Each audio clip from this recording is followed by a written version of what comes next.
Guys, we got a problem. The broccoli heads are out of control and we got to talk about it. We got to do something. We got to put a stop to it because my entire feed has been flooded with this type of nonsense. And this. And this.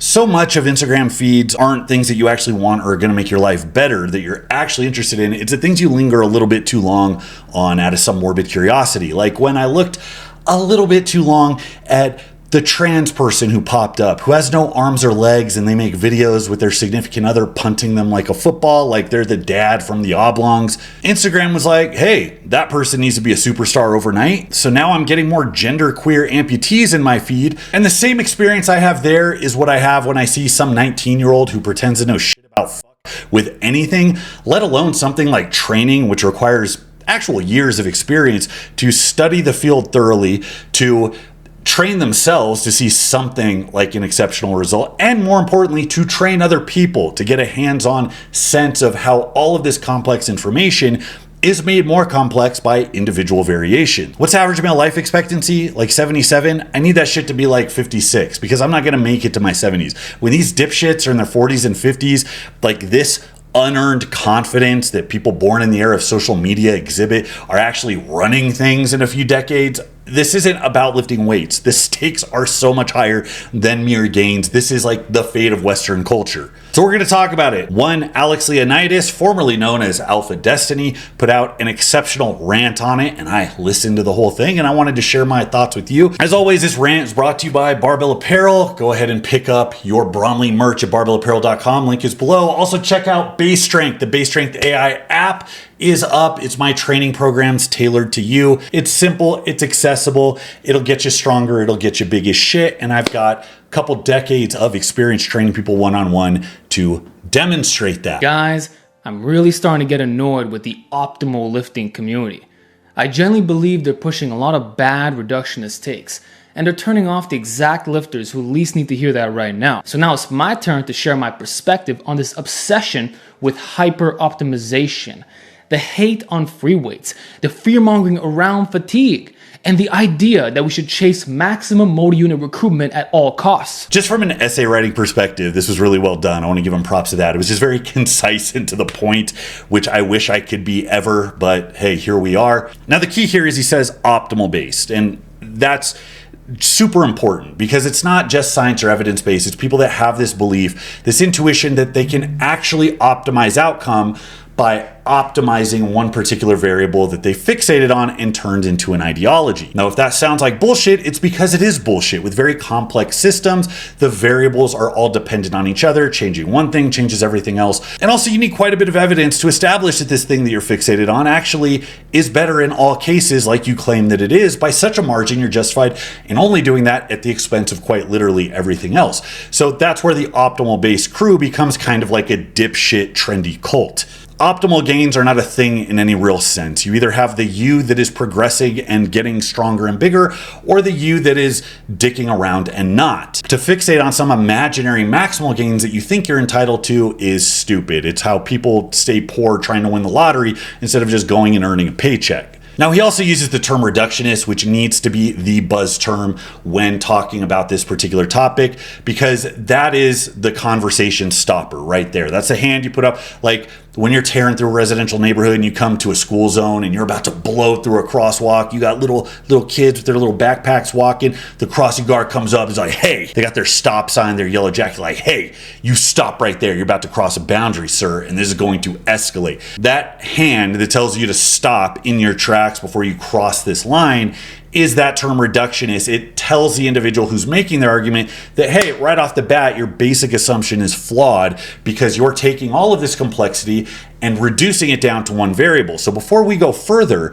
you have to prove to me that that variable does everything that you say it does. And as you hold people accountable for making that case, you're going to find that the best they can do is just spit out whatever they heard from whatever influencer they happen to hear on Instagram or on YouTube. And that brings us to the next big point that he brings up, which is the people that need to hear this right now. When you are starting out, you don't jump into complexity. You don't pretend that gains hinge on walking a razor thin tightrope. If that was the case, nobody would get bigger or stronger ever. But the fact is, everybody can get bigger or stronger because it's not that difficult, because so many things make you that way. So when you're bringing somebody in, when you're dealing with the bottom of the iceberg, that is most of the people that watch this content are the people that have less experience rather than more. You need accessibility. You need rules that make it easy for them to get their foot in the water so they can build good habits, build a good positive association, and get better at the act of going to the gym. If exercise science really wanted to concern itself with getting the best outcome in a particular population,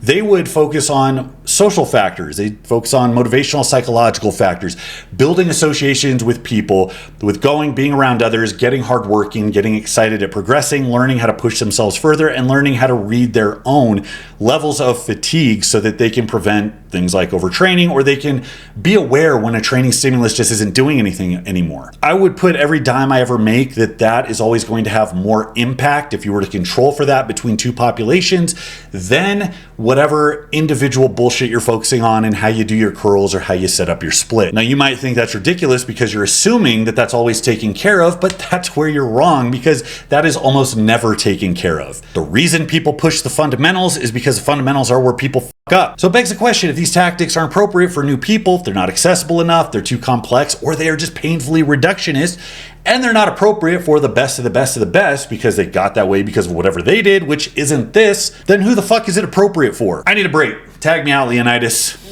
You're afraid of training hard. You're afraid of the basics. You train like you're trying to squeeze out the last 1% of your potential when you haven't even built the real foundation yet. And you're being recommended a training style that's literally brand new. We're erasing decades of lifting history over hypotheses that aren't even fully agreed upon or properly understood, and that haven't been confirmed by outcome-based studies, which is going to be a huge theme of today's video.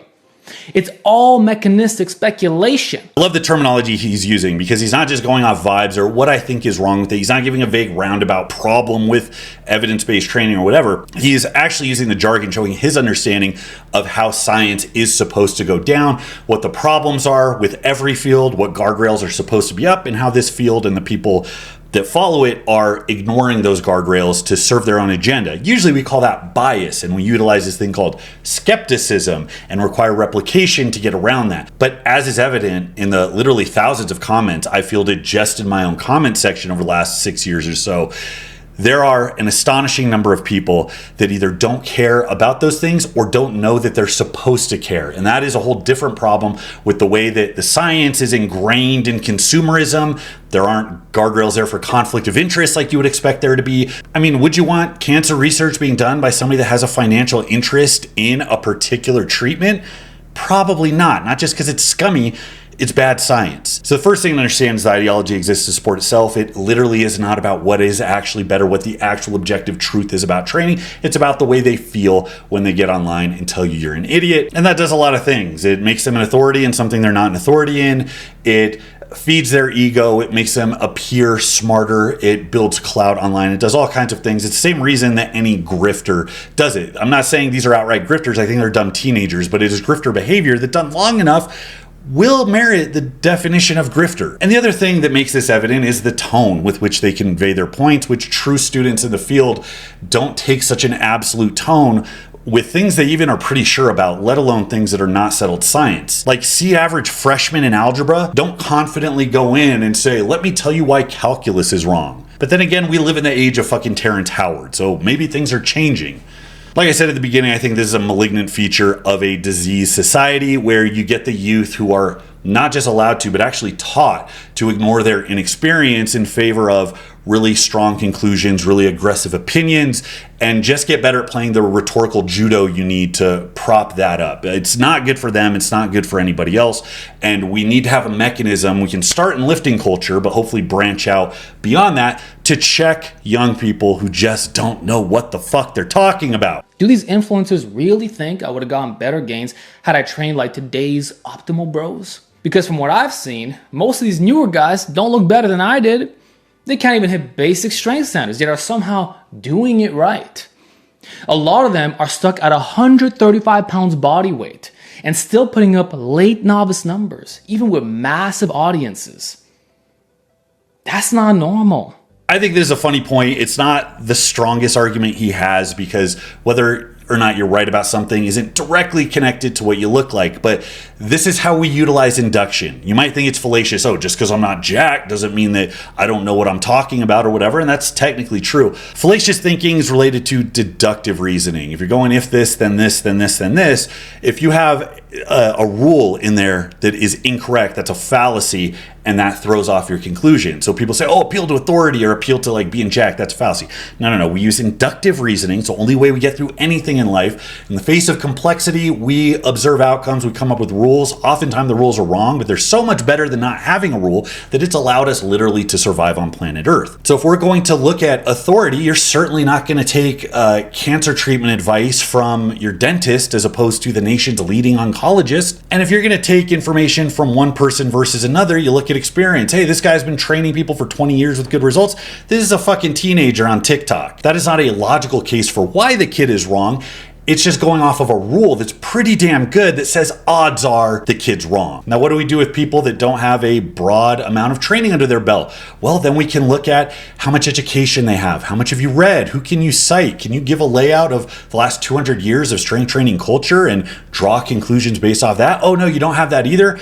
Well, do you have a muscle, bro? Can you bench like 1.5 times body weight? Can you meet just basic physical standards? Oh, you can't do that either. Fuck me. All right, so I don't know what we're going off here. There's got to be some reason to believe that you've been around long enough to have the opinion that you have. And the truth is, in my training early on, all kinds of things were fucked up. I can look back at so many stupid things I did, but because I love to train, I applied a lot of effort. I was focused on barbell movements and strength. I gained about 50 pounds of lean mass in my first decade of training, just trying to improve my static lifts. And I was throwing myself the weights. It was effort and fatigue and the desire to get better. And I shudder to think where I would have been if the gains that I was going for hinged on something so much more complicated or so razor sharp that I really wasn't allowed to deviate without throwing the whole thing out the window.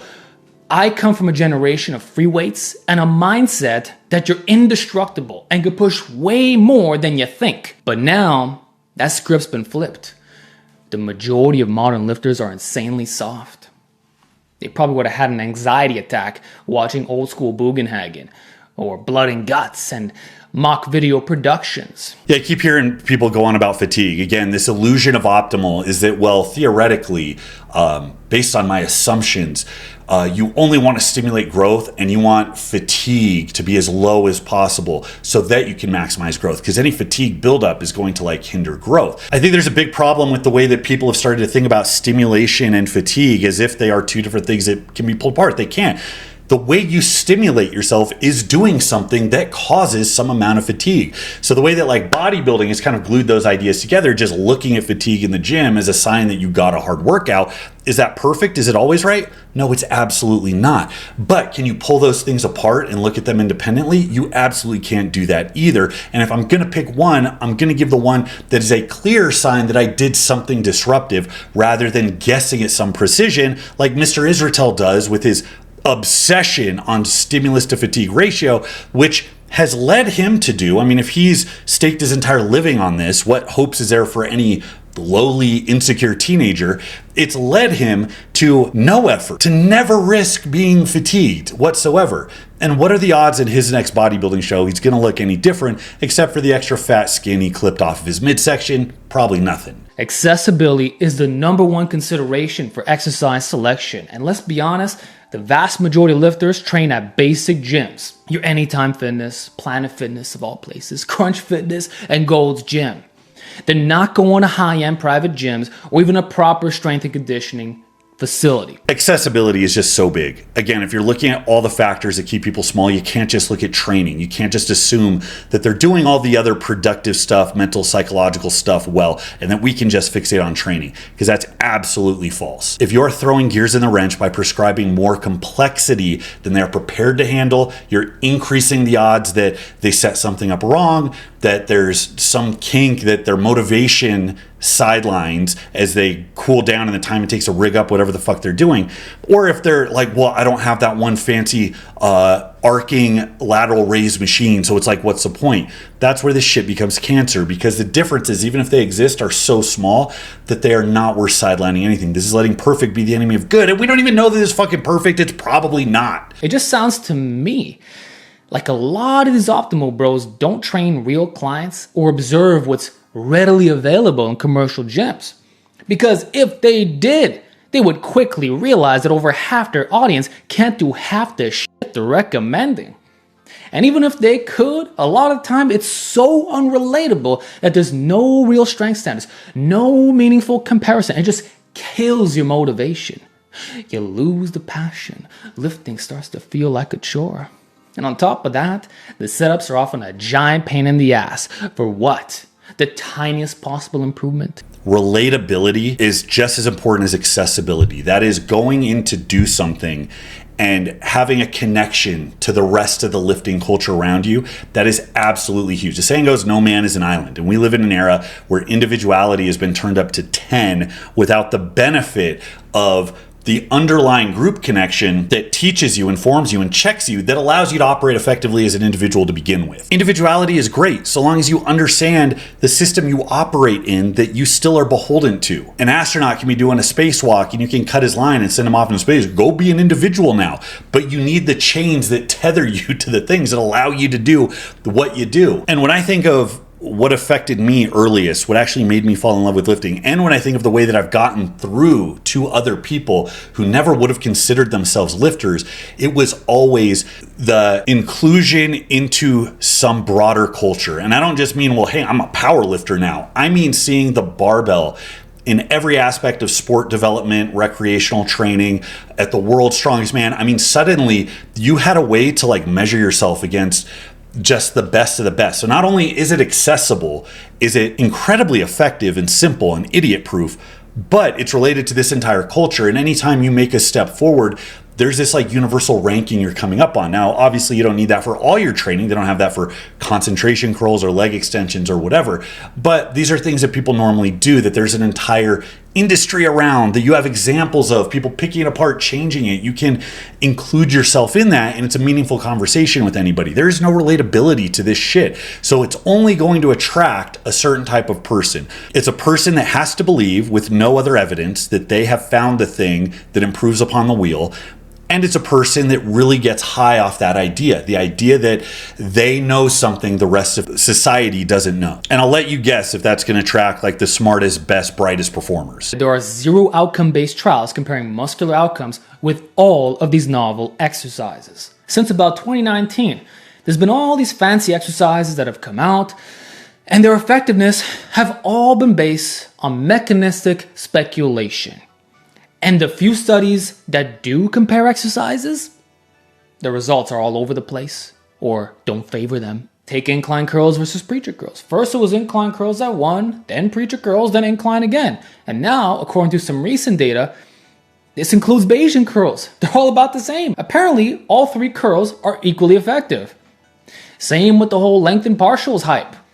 That exploded. Everyone was losing their mind over it for a good year. But then when we tested it on trained lifters, there were no significant differences. Or take the cable lateral raise. Everyone was shitting on the dumbbell version, saying you had to use cables 1 arm at a time to work the lengthened position, that you're missing out. Then the research dropped, and guess what? No differences again. But on paper, it should have been superior. Yet it wasn't.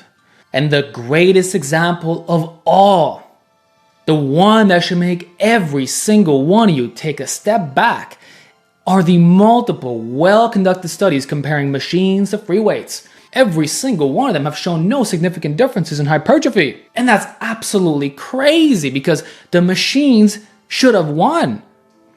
They're more stable, they have better resistance profiles, smoother arm paths, no bracing demands, no coordination, everything the optimal crowd claims matters. So why didn't they outperform barbells and dumbbells? If motor unit recruitment really was being compromised with free weights, where is the data to show the downside? Why aren't we seeing that reflected in the results?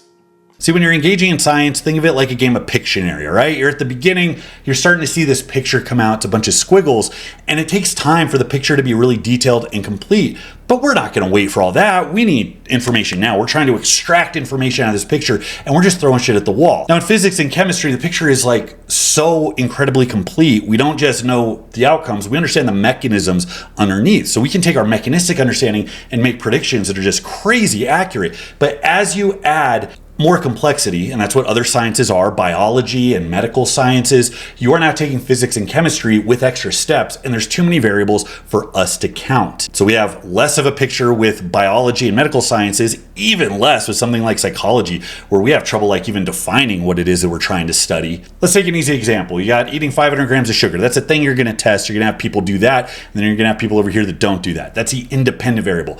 The dependent variable is the outcome, which you would predict is like rates of obesity and diabetes. So over a broad population, eat a shit ton of sugar, get fat, get diabetic, to the surprise of nobody.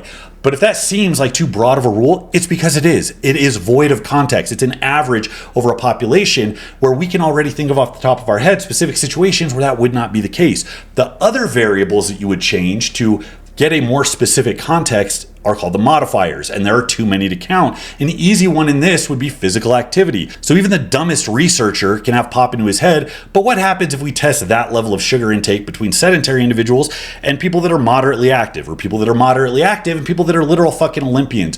So training is just like that. Too many variables to count. They're all modified by all of the other variables that are present. So look at studies with range of motion. Well, how is that modified based on exercise selection? Is it going to be the same with something like an extreme reach on a leg extension versus a squat, compound or isolation, machine or free weights? What about the build, the leverages of the person? What about what they're habituated to, the most recent thing they've done in their training? Somebody does the same thing for 10 years. Are they going to be just as receptive to growth from doing that thing? Can you handle the same volume with extreme ranges of motion, the same intensity? Is there the same injury risk? These are all questions that are important, of which there is no actual scientific answer until it's been studied. And given the funding, the limitations, the fact there's really no fucking stakes here, and the fact that everybody's genetically a unique snowflake anyways, what are the odds that we're gonna have any conclusive evidence over any of this? What are the odds that any of it even fucking matters? Right next to zero. Given how long we've had access to this equipment, how much of a debate there's been for how long, and the stakes of becoming, let's say, the best bodybuilder in the world, if there was a clear and obvious benefit to any significant degree, that would have been observed already out in the wild, and people would have biased towards that. But we haven't seen that. And this is the biggest argument that I have when I talk to anybody who insists that you can actually get something meaningful out of research. Has training converged on one particular method? And you don't see that in literally any sport, which means the only things we can say conclusively are the vaguest and most broad statements. Resistance training done with effort, aimed to progress over a long period of time, assuming you're recovering, eating, sleeping like you're supposed to, and you just want to grow like it's your job. That's about all we can say. And I have a very strong intuition, and it's just that anything beyond that is going to be about optimizing the system you chose and tailoring it to you, the individual, who doesn't operate exactly the same as everybody else. So until we can know something about you, the individual, trying to get more and more and more precision over these group averages is useless. It's all noise. You only need more stability when it actually becomes a limiting factor. And for most of you, that's years down the road. It is not relevant to the scourge of novices and early intermediates. That's who we make these videos for. And unfortunately, they're being the most influenced by these arguments. Again, what I said earlier, when they need it the least. It's like a novice thinking that if he runs an advanced program, he'll make better gains than if he just did a basic novice program. That's a big problem here. And again, it's all marketing. This is all stuff that happens downstream of like unchecked consumerism, where the science is starting to kind of like meld into consumerism. I just saw Together yesterday. It's a fantastic and also disgusting film, but the way that people were like melding, like the science and the consumerism is like this unholy, tangled, two-faced monster, and it's worse than like either one on their own. It's not a healthy relationship. But this is why you do not look to individuals to see what worked for them. When I got flack because everybody loved my training reviews until I gave Ensons a negative review for being nonsense, And then all of Reddit decided, oh, Bromley doesn't do every program. Well, his analysis of distributions of volume and effort and exercise order and splits for the population it's being prescribed to, based off the decades of lifting and experience of working with hundreds of people and researching every program under the sun, well, that doesn't mean anything. I need to see him run it and know how he responds. And I had to explain to everybody one by one, motherfucker, I'm an elite strongman. I had a 400 log and pulled 600 for 12 at the time. The way I respond to a program has absolutely all to do with any of you. It is like a level 1, like first day mistake for anybody to think that the more complex or advanced something is, the better it is for them. It's exactly the opposite. It's no different than going to school. It's getting your ABCs right. Now, as far as the stability thing goes, this is a great example. This is one variable. It's important. And I've addressed this before too. When I compare something like a push press to a standing strict press to a seated press, I acknowledge that there's a difference in the way those movements go out. And it is theoretically going to have some difference in the way you develop, or at least in the way you experience the strain. At no point have I ever suggested, or could I even think of saying something like, well, one is clearly better than the other. And the reason is, no matter what exercise you put in, you are going to grow, and then diminished returns come in. They come for everybody. My biggest problem with hypertrophy training heads is they don't think in that extra dimension. It's always a workout. It's not, what about the next one, the next one, the next one? Because when you've done strength training long enough, you learn to think in those arcs. That's why everything goes to blocks, because it's predictable the way things slow down. You will always hit a wall doing the same type of exercise. So that's why something different, something still useful, something that overlaps a lot with my goals, but that is just, it's a lateral shift. It's a little different in this way. It allows you to recover. It allows you to continue seeing progress, and it's something new. So you start growing again because it is a novel stimulus. But I can't imagine any scenario where you have lifters only doing stable barbell movements versus freestanding ones, and over 15 years of only doing that, you see some noticeable difference between the two. That just seems insane to me. And for that reason, I'm always going back to the most important modifier, which is what is the most recent thing you've habituated to? And again, I have to ask, how much better are these alternatives? Will it even matter in the long run? If you build 80% of your physique in your first 5 years using the basics, and then switch to all this new stuff, was it the switch that made you grow more over the next decade, or was it just the time invested in the gym? Answer that for me. And if it really was this new movement, could you not have applied similar principles to optimize the basics instead? What if we ran the most optimized version of free weight training, like what I try to do? How would that compare? Well, we don't have the data, but in my opinion, my hypothesis, and let's be honest, we're all guessing at some level, is that your long-term muscle gains wouldn't be all that different. So forget about your mechanisms. I want outcomes. That's what it means to be evidence-based. That's 100% correct. The outcomes are what are important. People want to do the mechanistic application because it hints that they actually have enough thorough understanding of all of these systems that they are so smart and insightful they can reduce it down to just a couple of things and then build off of that. If we could do that, that would be better. Again, science-based application is understanding the mechanism. So if you're an engineer, you have that. If you're a physicist, you have that. You know how to take these rules and just build elaborate things with it. But there are very, very few fields where we actually have that insight. And strength training, anything with human biology really, is not fucking one of them. Everything from medicine to therapeutic application, sports training, where there's the highest stakes and most money, it's an odds game. We're all rolling the dice and actually banking on the fact that our talent selection made up for a lot of the gaps in our understanding. In over a century, we haven't seen one variable become the single thing that all of training revolves around. People are talking about the rep ranges. Oh, it doesn't matter if it's between 5 and 30. That's a reductionist over extrapolation because yes, it does matter. Do you think you're going to get an Olympian off of only doing 5s? Do you think you're going to get an Olympian off just 30s? I hope you realize that not everyone in the science-based community even agrees. So the nail is not in the coffin. Far from it. It depends whose philosophy you subscribe to. Let's keep it real.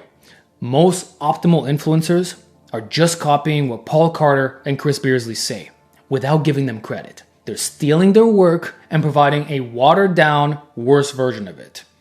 And most of them don't even listen to the podcast. But even those two guys, which again, I've been following for over a decade, they're not right about everything. They flopped on some topics over the last couple of years, heck, even the last couple months. And now they don't even agree with each other. It used to be called the Chris and Paul show. Now it's hypertrophy. So similarly, people find their training ideologies not because of their actual information or ability to influence outcomes, but because of what it does as far as giving them an identity, a group to belong to. It's the same reason that cults work. Paul Carter's like one of the worst offenders here. I relate to Paul, kind of like an evil twin. If like my life goes a little bit worse over the next like 20 years, I feel like I'm gonna end up just like Paul. Paul isn't driven by the actual outcome in the very truest sense of the word or what he can actually know. Paul is driven entirely by the high that he gets from fighting and being combative with other people. This is a key feature of every public relationship he's had with anybody else in the entire field. Paul loves talking in jargon. Paul adopted every bit of overcomplex jargon that goes over the viewer's head. He doesn't speak to be understood. He speaks so that you defer expertise to him, and he hates when people ask him questions. In fact, the Stockholm syndrome that exists in his comment section from people that he just beats over the head, and they all show up like, please, senpai, hit me again. But that's how effective these strategies are at getting people to defer to you. So if two of the most prominent source names don't even agree anymore, then who's right?